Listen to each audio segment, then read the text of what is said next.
বলছি, বলেন আপনাদের কাছ থেকে জানতে চাইছি যে ওই রকম একজন সম্ভ্রান্ত ব্যক্তি 70 বছর বয়স হয়ে গেল, 75 বছর বয়স হয়ে গেল, আল্লাহ পাক মাল দিয়েছিলেন বলে আল্লাহর পথে দান করে, মসজিদে দান করে, মাদ্রাসায় দান করে, মিসকিন ফকির এতিম দরিদ্র ছেলেদের মাথায় হাত বুলিয়ে, এক কথায় তাদের পিছনে সহযোগিতা সহানুভূতি করে লোকটা দান করে করে করে করে আজ পথের ভিখারি হয়ে গেছে।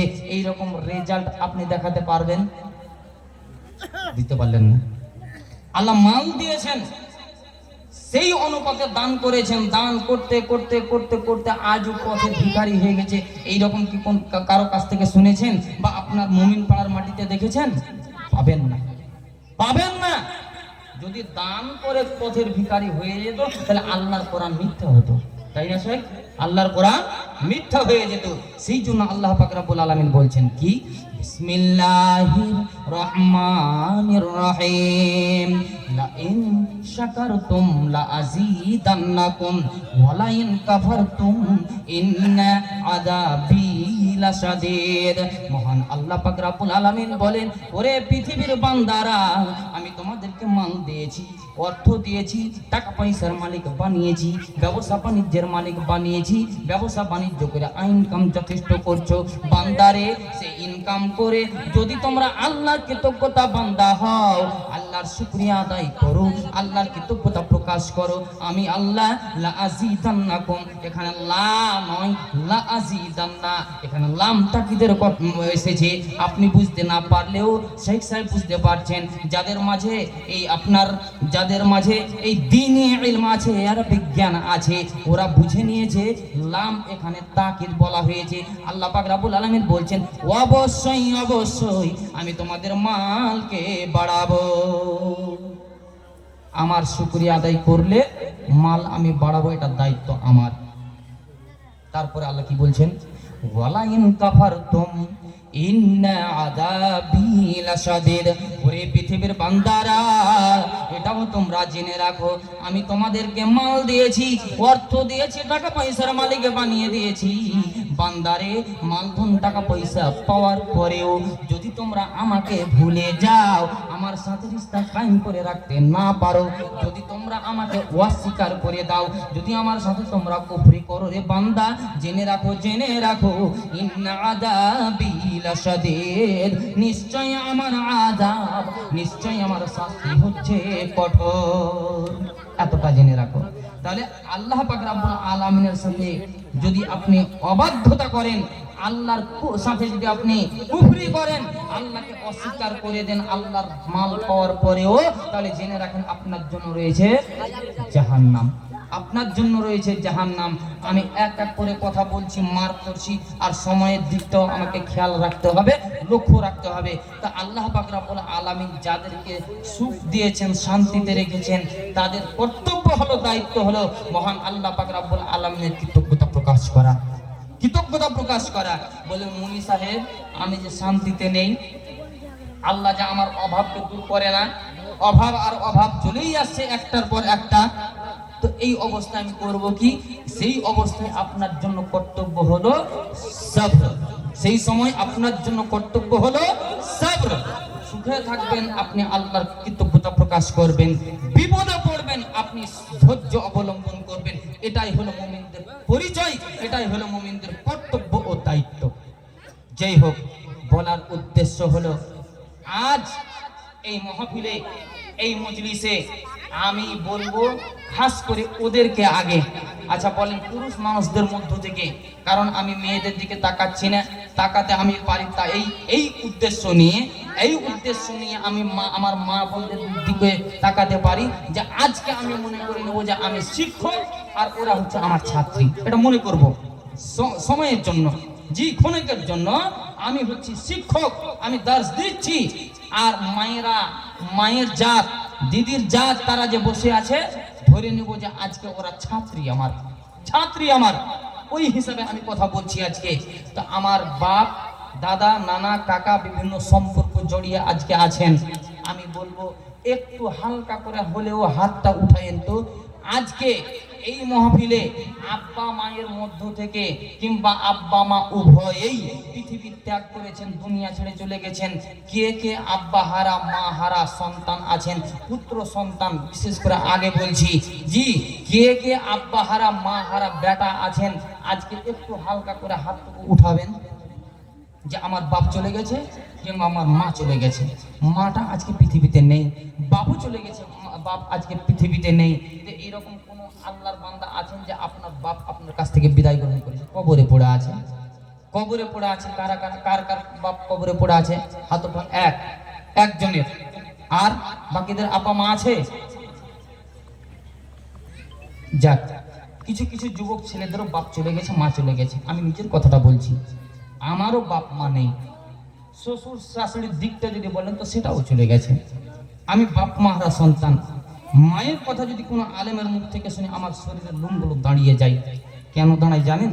একটা ইতিহাস আছে, আমার ইতিহাস আছে, নিজের ইতিহাসের কথা বলছি। একদিন রাত্রে মাগরিবের পূর্বেই আমি জলসাতে বেরোচ্ছি, আজকে যেমন আপনাদের এখানে জলসায় এসেছি। সেই দিন মায়ের অবস্থা খুব একটা ভালো বুঝতে পারিনি, কিন্তু আমার মা 4 বছর শয্যাশায়ী ছিলেন। এই জন্য আমি মা বাপের কথা বললাম যে কার বাপ গেছে কার মা গেছে, জি কার বাপ মা আজকে মাটির কবরে পড়ে আছে হাত উঠাবেন, এটা আমি দেখতে চাইলাম যে আমার সঙ্গের সাথে কারা কারা আছেন। তো আমি সেই দিন জালসাতে গেলাম, মা আমি জালসাতে যাচ্ছি, যাও বেটা। কারণ 4 বছর শয্যাশায়ী আছে, তো কেমন করে বুঝবো কখন আল্লাহর মাল আল্লাহ তুলবে। জি, আর বলতে তো পারা যাবে না যে আল্লাহ কেন তুলে নেই না, এটা বলাটা একেবারে ভুল হবে। তো বললাম মা জালসাতে যাও বেটা। জালসাতে গেলাম, জালসা আমি করতে পেইনি।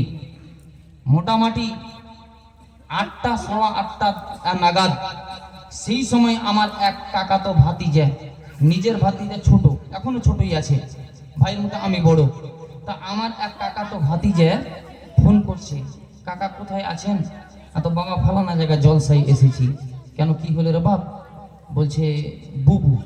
দাদিকে কি বলেন আপনারা? বুবু বলেন না? বলেন না? কেউ কেউ বলে বুবুও বলে, দাদিও বলে, দিদিও বলে, দিদাও বলে, হ্যাঁ ভাষা অনেক রকমের। তো বুবু ভালো নেই, সেই জন্য বেটিরা বাড়ি ডাকছে, মানে ফুফুকে বেটি বলছে, মানে আমার বন্ধুটাকে ওর ভাতিজাটা বেটি বলছে, বেটিরা বাড়ি ডাকছে। আচ্ছা ঠিক আছে, চলে আসছি। চলে আসছি বলে আমি সেখানে খাবারও খাইনি, জালসা তো দূরেই থাক, খাবারও খাইনি। মোটর সাইকেল নিয়ে গেছিলাম। এবার মোটর সাইকেল চালাতে চালাতে কি আপনার গতিতে মোটর সাইকেল চলবে এটা আপনারাও অনুভব করছেন। জি, এরকম কোনো আপনার দুঃসংবাদ যদি মানুষ পায় তাহলে কেমন গতিতে বাইক চলবে। আমি হয়তো লিমিটে, যে অন্যান্য দিন নর্মাল ভাবে বাইক চালাই, কিন্তু সেই দিন আমি গতিতে বাইক চালিয়ে এসেছিলাম। এবারে ঠিক মোটামুটি আপনার 5 থেকে 7 মিনিটের পথ যেতে আর সময় লাগবে। ওই সময় আবার ওই ভাতিজাটা ফোন করছে, কাকা কত দূর? আমি বললাম এই চলে আসছি বাবা, 2-4-5 মিনিট লাগবে। বলছে বুবু আর নেই, দুনিয়া থেকে বিদায় গ্রহণ করেছে। সেই জন্য মায়ের কথাটা কোনো আলেমের মুখ থেকে শুনলে আমার শরীরের লোম দাঁড়িয়ে যায়। আজকে মা হারা বাপ হারা সন্তান, খাস করে আমি বলবো কারা কারা আছেন, যারা যারা আছেন একটু মায়ের জন্য আর বাপের জন্য খাস করে আমি বলবো তাদের জন্য আল্লাহর নিকটে অন্তরে অন্তঃস্থল থেকে মাগফিরাতের কামনা করব। তাদের জন্য আল্লাহ পাক রব্বুল আলামিনের নিকটে প্রার্থনা করব, দোয়া করব। আল্লাহ যদি পৃথিবীতে চলাফেরা করতে গিয়ে মা বাপ ভুল করেছেন, সেই ভুলের কারণে আজ যদি কবরের আযাবে ধরা পড়ে আছেন, তাহলে আপনার দানের মাধ্যম দিয়ে বা আমার দোয়ার মাধ্যম দিয়ে হয়তো আব্বা মা কবরের শাস্তি থেকে অব্যাহতি পাবেন, বাপ মা কবরের আযাব থেকে বাঁচতে পারবেন। তো আব্বা মা হারা সন্তান, খাস করে যারা যারা আছেন, আপনি বাপের বেটি, আপনি মায়ের বেটি আছেন, তাই আপনাকেও আমি বলছি মা হারা বাপ হারা বেটি বা বেটা যারা যারা আছেন, আব্বা মাকে লক্ষ্য করে এইরকম কোন আল্লাহর বান্দা যাদেরকে ওই অবস্থায় রেখেছে, এইরকম কোন আল্লাহর বান্দা, একজন আল্লাহর বান্দা 10,000 টাকা দিতে পারবেন এই মসজিদের জন্য? একজন 10,000 টাকা জীবনে বহু টাকা বহু দিকে শেষ করে দিয়েছি মৌলানা। আজ মায়ের কথা বললেন, বাপের কথা বললেন। আমার মাকে মরা 3 বছর হলো, আমার আব্বাকে মরা 1.5 মাস হলো। বাপের কথা শুনলে, মায়ের কথা শুনলে অন্তরে আঘাত লাগে, কলিজায় ধাক্কা লাগে। বাপের কথা শুনলে অন্তরটা ফেটে যায়। তাই বাপের কথা শোনালেন, মায়ের কথা শোনালেন, বা মায়ের কথা যখন আপনি তুলে ধরলেন, আমার মাকে মরা 3 বছর হয়ে গেল, জানি না কবরের মাঝে আমার মা কি অবস্থায় আছে। তাই মায়ের জন্য আমি 10,000 টাকা আজকে মসজিদে কুরবানি করলাম। একটু আমার মায়ের জন্য আল্লাহর নিকটে মাগফিরাতের জন্য, মাগফিরাতের দোয়া করে দিন, আল্লাহর নিকটে ক্ষমা প্রার্থনা করে দিন। এই রকম নিয়াত রেখে কোন একজন আল্লাহর বান্দা আছেন? 10,000 টাকা একজন? ভারী হচ্ছে, ভারী হচ্ছে মনে হচ্ছে। জি, তার হাফ মা জননী আপনাদের মধ্য থেকেও বলছি যে আপনি এমনটা নয় যে শুধু এটা পুরুষের দায়িত্ব।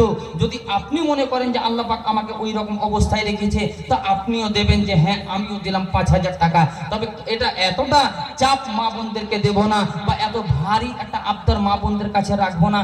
হালকা করে আমি আবেদন রাখবো, আমার মায়েরা একটা করে 1000 টাকা খাস করে, যাদের মা চলে গেছে, বাপ চলে গেছে, পৃথিবীতে আপনি বহু কিছু করলেন, অনেক টাকা পয়সা সংসারের পিছনে খরচ করলেন, আজকে মায়ের নামে 1,000 টাকা পারবেন না? এটা মায়েদেরকে বলছি, মায়েদের উদ্দেশ্যে বলছি। 1,000 টাকা মায়ের নামে কি আপনি পারবেন না? আব্বা মা মারা গেছে, তাই আমার এক মাসি 500 টাকা দিয়েছেন, আলহামদুলিল্লাহ। আজকে মা চলে গেছে, বাপও চলে গেছে, সেই মা বাপ চলে গেছে যার, তাকে আপনি জিজ্ঞাসা করেন আর তার কাছ থেকে জানতে চান যে তার অন্তরটা কেমন করছে। যাদের বাপ মা বেঁচে আছে তারা অনুভব করতে পারবে না, তারা বুঝতে পারবে না। একটা আরবিতে প্রবাদ আছে, কদরে নিয়ামত বাদে জাওয়াল। নিয়ামতের কদর মানুষ তখনই করতে পারে যখন তার কাছ থেকে চলে যায়। তো 500 টাকা দিয়েছে, মা বাপ চলে গেছে বলে আজকে অন্তর কাঁদছে। একসঙ্গে আমি দোয়া দেবো, বলেন।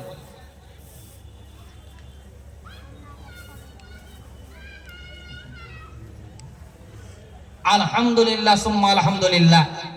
একজন দাতা, নাম বলেননি উনি, বেনামি, তো এটা কেমন কেমন হলো, চালাকি হয়ে গেল যে মনে হচ্ছে।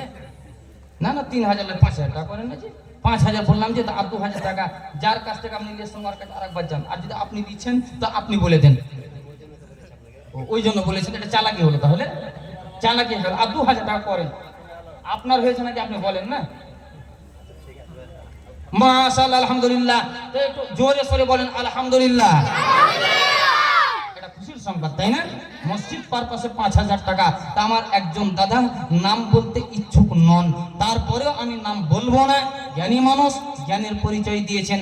3,000 দিয়েছিলেন। আব্বা মা বেঁচে আছেন, এই যে আব্বা মায়ের যোগ্য সন্তান। জি, আব্বা মায়ের যোগ্য সন্তান। উদ্দেশ্যটা কি? আব্বা মা দীর্ঘজীবী হয়ে থাকবে, আব্বা মায়ের কাছ থেকে আমি নেক দোয়া পাবো, এমনটা আশা নিয়ে 5,000 টাকা দিয়েছেন। দাদা আপনি দিচ্ছেন না, অন্যজনের কাছ থেকে 20 টাকা ঢেলে এলেন। জি, অন্যজনের কাছ থেকে চালাকি করিয়েন না দাদা। হ্যাঁ, হাত টাকাটা সরিয়ে আছে, করে যুবক হয়ে আছেন আপনি। জি।